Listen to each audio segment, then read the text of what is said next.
working on recently then? Close to my heart at the moment. Obviously, the one that's about to finish is Lost Treasures 3, which I have to say that will air with a bit of luck on ITV1 Granada from the end of May. So the last Sunday in May, at the moment, as I speak, around about 6 o'clock, that's the slot we think we've got. But I've always got to say this, with Lost Treasures, watch press for details, because anything might happen. Change. I mean, we even had flipping motor racing on for 2 weeks in the middle of the last series, so literally anything can happen. It does sell onto the History Channel. The History Channel have got series 1 and 2 and a special that nobody else has got called Rome's Lost Mega Fortress, which they keep repeating. So again, I would say keep watching press for details, because if you miss it on ITV1, chances are it'll end up on the History Channel. Okay, that kind of puts the cap on Lost Treasures. About 2 years ago, I was approached to do an investigation of a similar kind to Lost Treasures into a UFO crash in Wales. It's known as the Aberystwyth Roswell. And when you read the newspaper article, when you hear the story, you end up thinking, well, you know, yeah, all right. Bit sceptical. Do I believe it or don't I? I mean, how long ago was this, supposed? 1985, the crash actually took place. So we're looking at a 25-year anniversary thing. I mean, I started filming it last year with a view to trying to get it out last year. But obviously from all the work that's come in with Lost Treasures Season 2 and 3, and the book writing I do, obviously that was delayed. It's now ready to come out, and I think it's coming out at exactly the right time, because it's bang on 25 years. It was 25 years ago this January that this thing hit some trees in Wales, broke up, lost dozens and dozens of plates of metal across 4 fields and flew off. But that was my attention got attracted, because if you've got all those bits of metal, the next question is, do we have any pieces of a UFO? Which, of course, was the thrust of me doing the investigation. And? The answer is yes, we do. We have 4 actual fragments featured in the programme, and one of them's quite large. I mean, one of them is quite a substantial size. Well, no, actually, none of it's recognisable. Now, that's the problem. We've had this thing analysed. We obviously did our own investigation independently of the chap that's actually got these pieces. The chap that's got the pieces himself has done 2 or 3 investigations, one of which went all the way to British Aerospace, and these fragments are not recognisable technology. They're not a metal time. That we have. Well, the metal's duralumin, which we do know about, right? But the type of metal, the type of duralumin, is not a kind that we have a process to manufacture. It's also coated in a resin. It's coated in a sort of a green paint. They call it a reflux surface. Neither of those can anybody get a decent analysis on. The resin in particular is a complete mystery. Component elements can be found, but what actually it's comprised of, there's no label for it. And then there's a sort of I can't really describe it as it's more like a tin foil type substance that's somehow been produced into a hexagon mesh. 3-dimensional mesh, and that goes between these metal plates of duralumin to produce something that is virtually indestructible but weighs nothing. What we've tended to do with the UFO thing is we could have gone down the sensational avenue.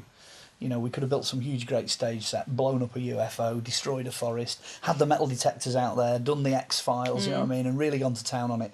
But the beauty of the story is that it actually does tell itself. Once you actually see the locations, all you do is you glide through the story seamlessly.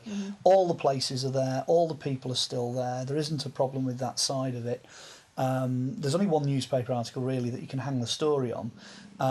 Most UFO programmes would probably leave you on a cliffhanger, but the beauty of this one is it doesn't, because we take great joy in showing you the pieces of the UFO debris. So you do get the big reveal. Yes, there is a bit of a UFO crash in it, but you've got to do that. You've got to kind of appeal to that side of people's nature. I mean, Roswell was suppressed, wasn't it? Yes, it was. Was this story suppressed? I mean, and if it was, how did you find out that it happened in the first place? Off camera, chatting to the people involved in the incident, there was a definite case of the men in black turning up. Right. They had a black car turn up with the windows blacked out. They had gentlemen in black suits knocking on the front door, wearing dark glasses, saying, "Can we have our pieces of metal back, please?" That did happen. But fortunately, the person that owns these pieces of metal was incredibly clever. He broke one of the pieces up into 100 tiny fragments and scattered the key rings containing those fragments across the British Isles. And his reply to the men in black were, if you decide to make a big incident out of this, I'll make a big incident out of it, and I will tell all those 100 people to release the press releases and the key rings out to the media.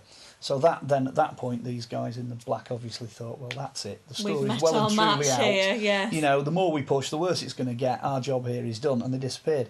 Now of course that's 25 years ago, which is still quite recent history, yet it is, but, I haven't heard of it. No, well, what happened was one newspaper article came out, and we have a researcher, a very, very reputable researcher in Wales, and he got stuck into the National Library.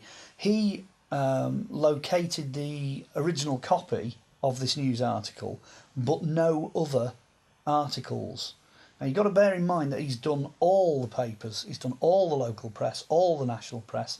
There is, as far as we know, only one newspaper article. That's hard to believe. Britain, you would have thought it would be in headline Britain, news. well, you would have done, wouldn't you? You know, this thing comes down, it smashes all over the place. You know, it carves out like a 20-25 foot wide slot right through the woods. You know, so it's there for all to see. And is that evidence And still there as well? The entire thing was cleared up within 24 hours by the MOD.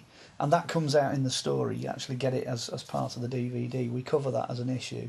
So there were no photographs available that were taken at the time? No, there's nothing. They went back to do that, and by the time they went back on the following day, every single shred of evidence had been cleared, even topsoil removed, trees demolished, a total, complete clean-up operation.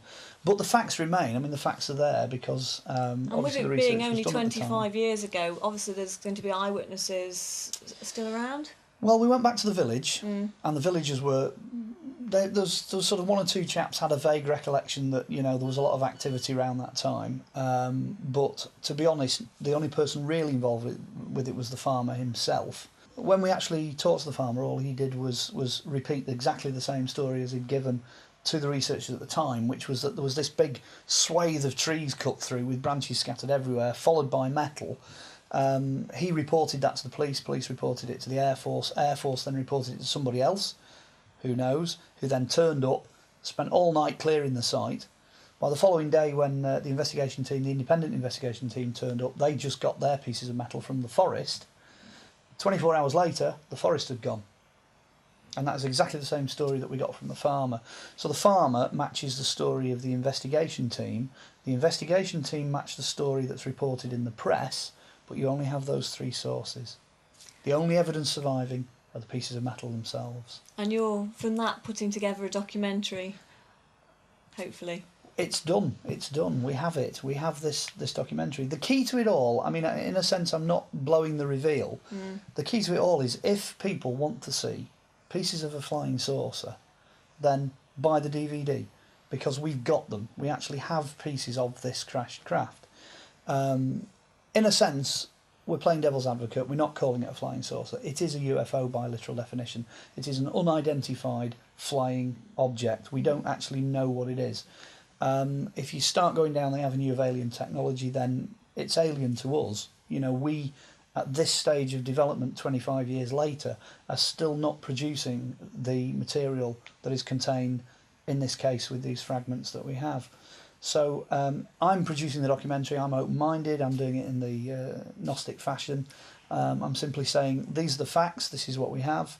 We've taken it as far as we can take it. You know, if people want to go and talk to the police, the MOD, the whatever, others can pick up and run with the story if they wish. Okay. Well, you've heard it from here first, anyway. There you go, exclusive. Mark, thank you very much for a fascinating interview. It's been a pleasure talking to you, and best of luck with all your projects. Okay, thank you very much. Good luck with everything. Thank you.